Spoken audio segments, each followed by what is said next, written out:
Op weg naar het eiland Man in de Ierse Zee vliegt Kees Brussen onder het toeziend oog van captain Jan van Wonderen met een Cessna 404. Kees Brussen speelt een rol in de film Mysteries van Paul de Lucanet, gebaseerd op een verhaal van de Noorse schrijver Knut Hamsun. Rutger Hauer speelt de hoofdrol in dit drama uit de vorige eeuw. Hauer is dit keer geen oorlogsheld, maar een mysterieuze man die opduikt in een verlaten kustplaats waar hij de conservatieve gemeenschap provoceert en voor de nodige amoureuze complicaties zorgt.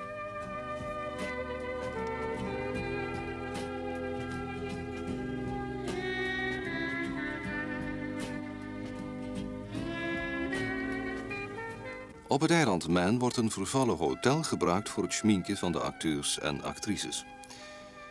In deze kostuumfilm, die zich afspeelt in 1898, spelen ook baarden en snorren een rol.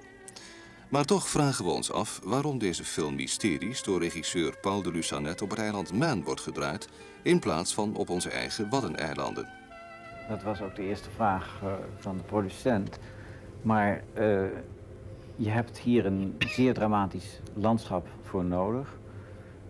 Bovendien mag je niet te veel televisieantennes voor een kostuumfilm hebben en graansilo's en industrie. Dus we waren met handen en voeten gebonden van waar kunnen we het doen? Waar heb je nog een mooi landschap waar je met dat hele verhaal uit de weg kan? En bijvoorbeeld Bretagne is aardig, maar daar staan tweede huizen en plezierjachtjes. Noord-Duitsland was helemaal volgebouwd. En anders zouden we zo moeten gaan decouperen van een beetje hier, een beetje daar. En hier hebben we alles binnen een straal van 30 kilometer. Sylvia, onlangs ben je in het programma bij Mies Bouwman geweest. En toen heb je je zeer discriminerend uitgelaten over de trucs van regisseurs en producenten. Laten we het maar niet hebben over de knippers, de cutters. En dan denk je van, nou, dat was een mooi moment en dat wordt er dan net uitgeknipt. Als acteur zijnde ben je nooit geheel verantwoordelijk voor je daden, omdat daar van alles aan toegevoegd wordt of uitgelaten.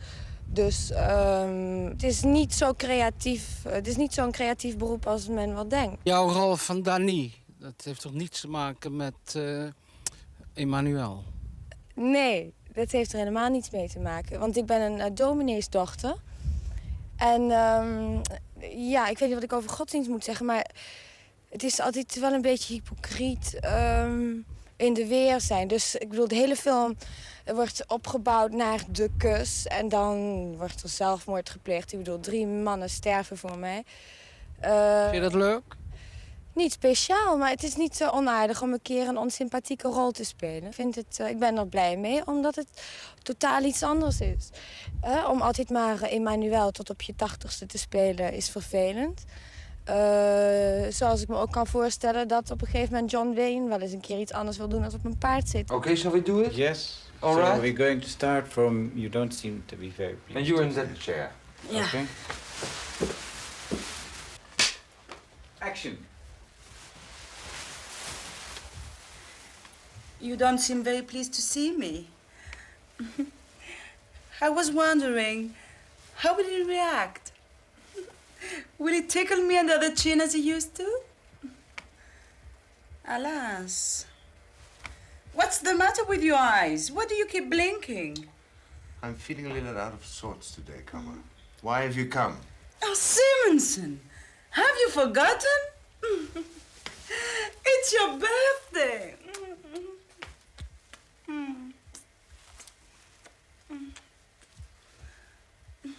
Sometimes I think about you all night long.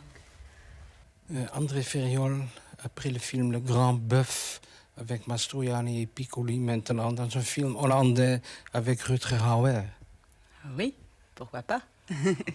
Non, je suis très ravie puisque j'ai trouvé le scénario de l'adaptation du roman de Knut Hamsun très très belle. Je trouve que c'est un film où il y a une superbe atmosphère. Et ce qui m'a intéressé, de travailler et d'approcher le cinéma hollandais, puisque je ne le connaissais pas du tout auparavant.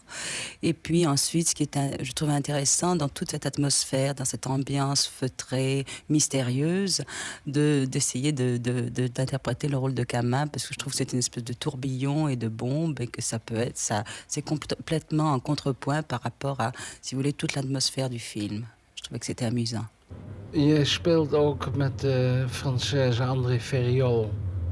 Dan spreek je Engels mee. Ja. Vind je dat voor jezelf geen handicap of moeilijk?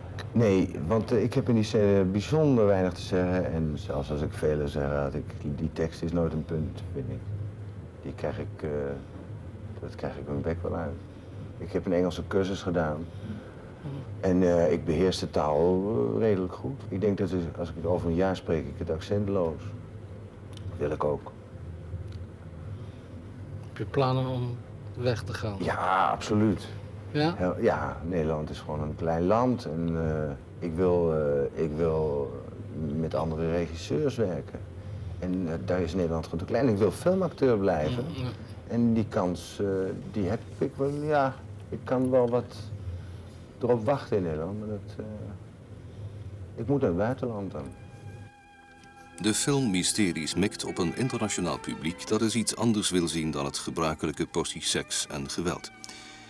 In mei aanstaande zal deze romantische kostuumfilm mededingen in het filmfestival in Cannes en spoedig daarna in onze Nederlandse bioscopen vertoond worden ten einde de 1.100.000 geïnvesteerde Nederlandse guldens terug te krijgen.